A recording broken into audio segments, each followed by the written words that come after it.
One of the most painful avoidant patterns is when the door is open, but you are still not invited in. They talk to you, they miss you, they may be warm, intimate, emotionally honest, even consistent in private.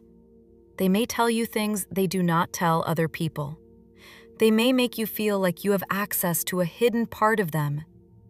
But somehow, their real life stays separate. Their routines stay separate. Their people stay separate. Their plans stay separate. Their future stays separate. And slowly, your body starts to realize something that your mind does not want to admit. You are close, but not included. You have connection, but not integration. You have access, but not a place. This is the part that makes the pattern so confusing. If they were completely gone, you could grieve. If they were openly rejecting you, you could name it. If they were cruel all the time, you could maybe walk away faster. But they are not fully gone. They keep the door open enough for you to feel chosen in private, while keeping their life separate enough that you never feel secure in reality. That is the wound. You are not outside because there is no bond. You are outside even though there is a bond. And that contradiction can make you question yourself. Maybe I am asking too much. Maybe they are just private. Maybe they need time. Maybe they move slowly. Maybe this is how they are with everyone. Maybe I should be grateful they let me in at all.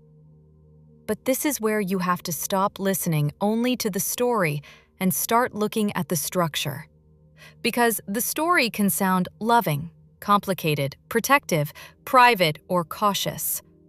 But the structure shows you how the relationship actually functions.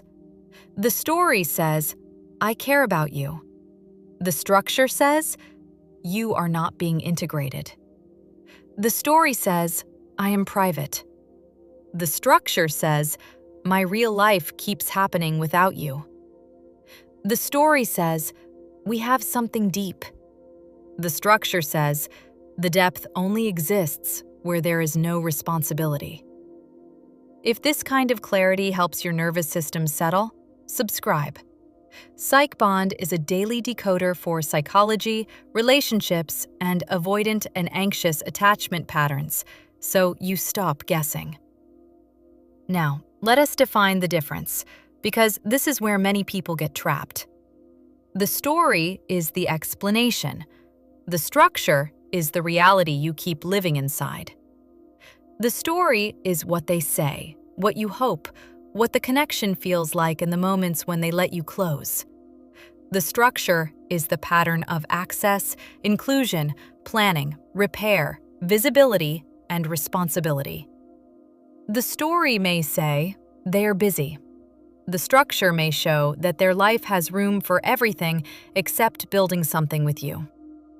The story may say, they are overwhelmed. The structure may show that overwhelm appears whenever closeness asks for consistency. The story may say, they are private. The structure may show that privacy has become a wall where you can be emotionally intimate but still not included. The story may say, they are not ready yet. The structure may show that not ready has become permanent, elastic, and convenient. The story may say, they do not like labels. The structure may show that the absence of a label protects them from responsibility while keeping your attachment active. The story may say, what we have is special. The structure may show that special only exists in hidden rooms. This is why the structure matters more than the story.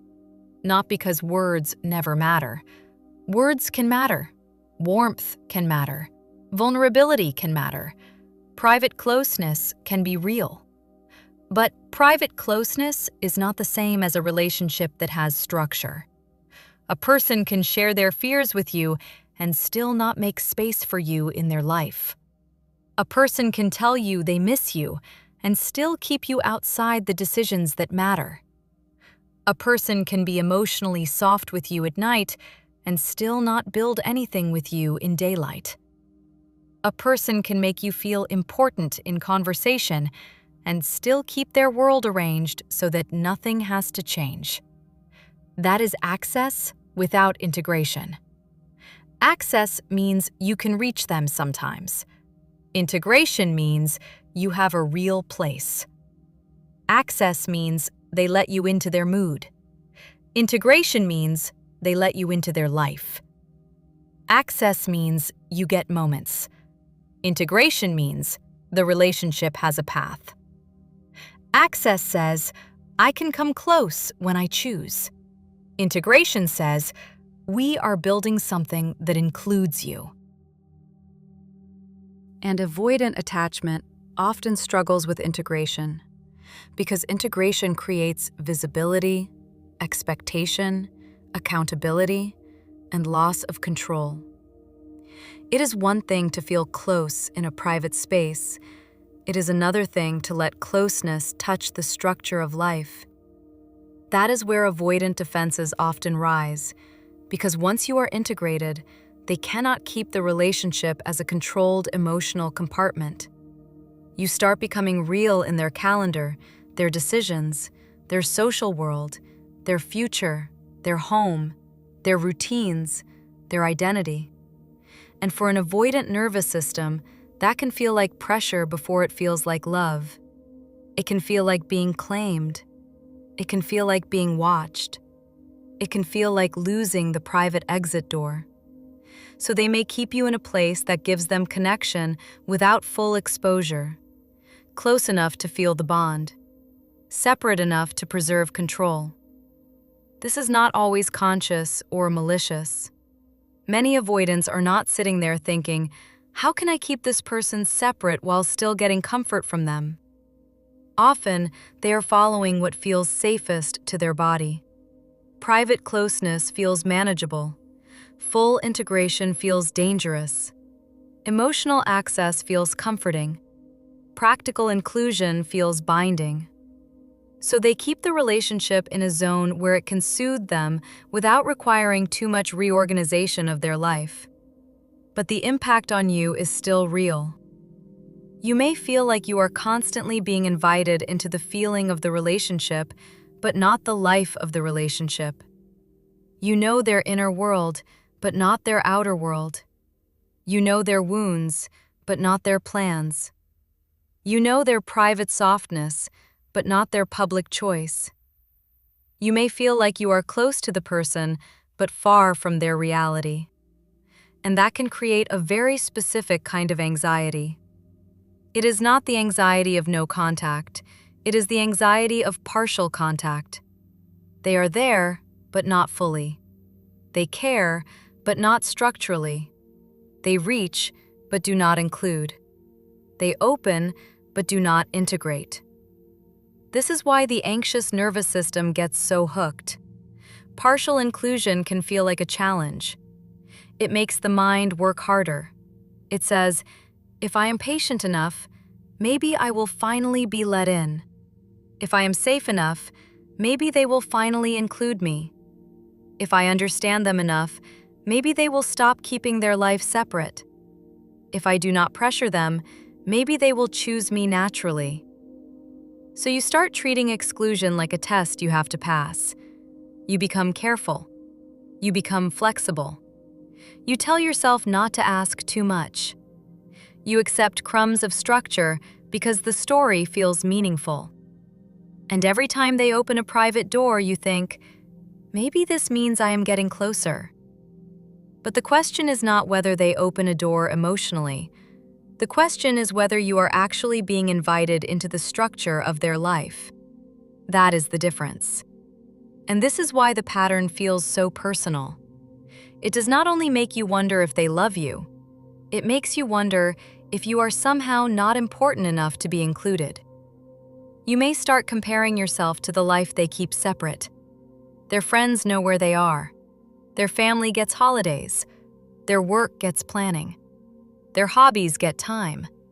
Their routine gets protection, but you get the emotional side door. You get the private moments. You get the version of them that appears when everything is controlled and disappears when the relationship would need a place.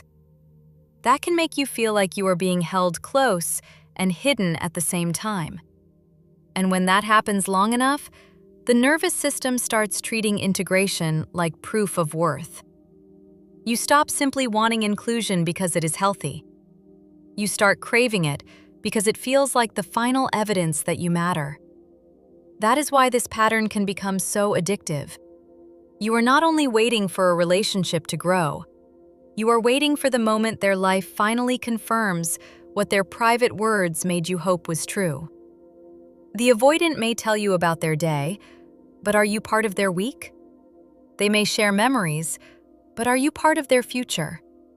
They may open up emotionally, but do they show up practically? They may let you know their pain, but do they let you know their plans? They may be vulnerable with you, but do they let the relationship become visible, consistent, and real? This is where story and structure collide. The story says, they trust me because they tell me deep things. The structure says, I still do not know where I fit. The story says, they want me because they keep coming back. The structure says, they do not build anything when they return. The story says, they are scared of commitment because they have been hurt. The structure says, their fear still keeps me separate. The story says, they are not ready. The structure says, I am waiting inside a timeline that never becomes clearer. This is the part you have to be willing to see. A beautiful story can keep you attached to a painful structure. You can spend months or years protecting the story while your body suffers inside the structure. You can say, but they care, but they are different with me, but they have trauma, but they are overwhelmed, but they do not trust easily. But when we are together, it feels so real. And some of that may be true. But truth is not the same as enough. A person can care and still not integrate you. A person can be afraid and still be responsible for the structure they create. A person can have trauma and still be unable to offer the kind of relationship your nervous system needs. A person can be emotionally real in private and still unavailable in practice. This is why the structure has to be measured. Does their life make room for you, or does their life keep you in a separate container? Do they plan with you, or only contact you when it fits their emotional window? Do they introduce you into the parts of life that matter, or do you stay in the private compartment? Do they talk about future in a way that becomes action, or does future stay vague and atmospheric? Do they repair after distance, or do they just reopen access and expect the story to carry you? Do they let your needs affect the structure, or do your needs become pressure they avoid? These questions are not about demanding instant commitment. They are about reality. There is a big difference between wanting a relationship to breathe naturally and being asked to live indefinitely inside uncertainty. A natural pace still has movement. A slow build still has direction. A private person can still be consistent. A cautious person can still be clear. A busy person can still make space for what matters. So, if the story keeps asking you to be patient, the structure should show that patience is leading somewhere. If the structure never changes, patience becomes a place where your needs go quiet. Because the avoidant pattern often gives you just enough closeness to make you doubt the absence of structure. It gives you enough emotional proof to ignore practical exclusion. It gives you enough warmth to explain away the fact that their life keeps moving without you. But a relationship cannot survive only on emotional moments. It needs structure. It needs a rhythm. It needs repair. It needs visibility at the level appropriate to the connection. It needs the ability to include you without treating inclusion like a threat. This is where many people get stuck. They confuse privacy with separation. Privacy is healthy. Everyone is allowed to have a private life, private thoughts, private space, and independence. But separation is different. Privacy says, I have parts of myself that are mine. Separation says, you can only exist in the parts of my life that do not require me to change anything. Privacy says, I need space and individuality. Separation says, the relationship must stay contained so it never touches my real structure. Privacy can coexist with intimacy. Separation blocks integration. Privacy still lets a relationship grow. Separation keeps the relationship floating. So when someone says, I am just private, you do not only listen to the sentence, you look at the structure around it. Does their privacy still allow consistency, inclusion, care, and clarity? Or does privacy become the explanation for why you never know where you stand? Does privacy protect healthy individuality? Or does it protect avoidance from responsibility? That is the question. Because avoidant attachment can hide behind words that sound mature. Space, independence, privacy, slow pace, no pressure, natural flow. These are not bad words, but in the wrong structure, they become covers for emotional distance. Slow pace becomes no movement. Privacy becomes secrecy. Independence becomes non-integration. No pressure becomes no accountability. Natural flow becomes no direction. And you end up feeling guilty for wanting normal signs of being included. You feel guilty for wanting to meet people. Guilty for wanting plans. Guilty for wanting to know if you matter beyond private moments. Guilty for wanting consistency. Guilty for wanting the relationship to live somewhere outside a hidden emotional room. But wanting integration is not the same as wanting control. Wanting a place in someone's life is not the same as trying to own them. Wanting structure is not the same as pressuring them.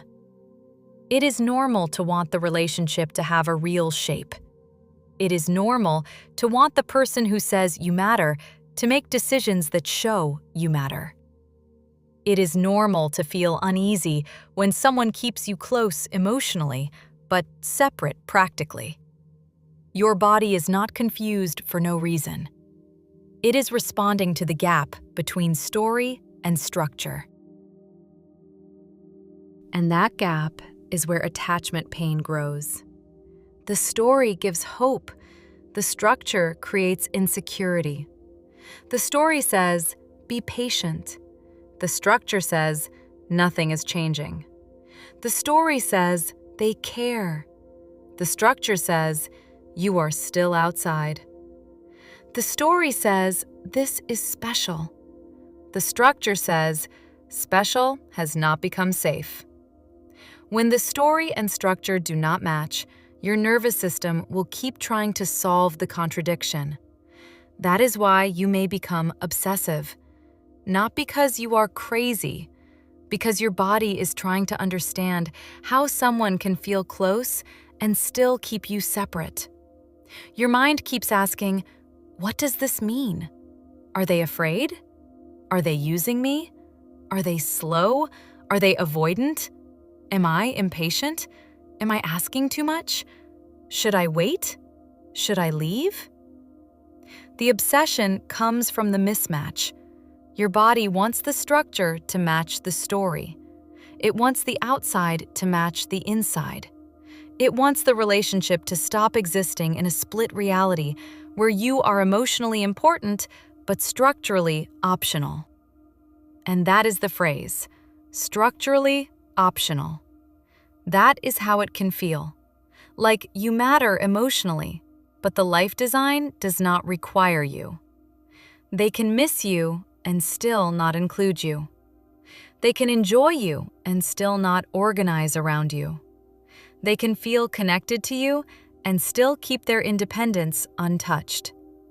They can want access to you and still resist the responsibilities that come with making room for you. This does not mean they have no feelings.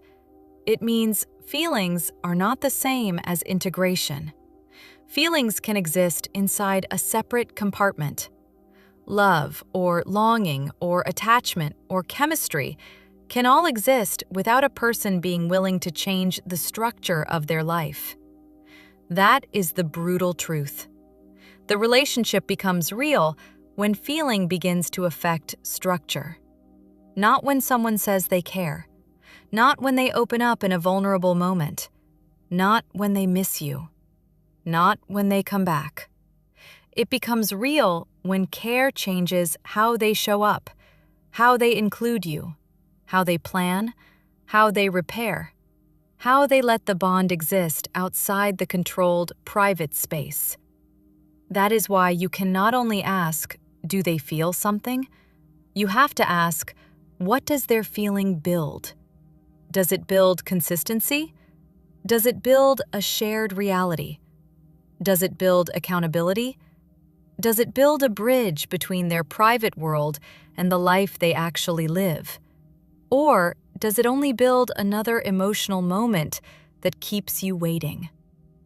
A person who keeps life separate may still feel deeply, but if their feeling does not create structure, you remain in limbo. And limbo is not neutral. Limbo trains your nervous system to live on interpretation. You start reading tone, timing, invitations, absences, delays, mentions, omissions. You start treating tiny signs like evidence because there is no structure to rest inside. That is why structure is safety. It reduces the need to decode. It gives the body something real to hold. When there is structure, you do not have to keep guessing whether you exist. You can see where you exist. You can see whether the relationship has a place. You can see whether the person's choices match their words. But when there is only story, you become dependent on emotional evidence.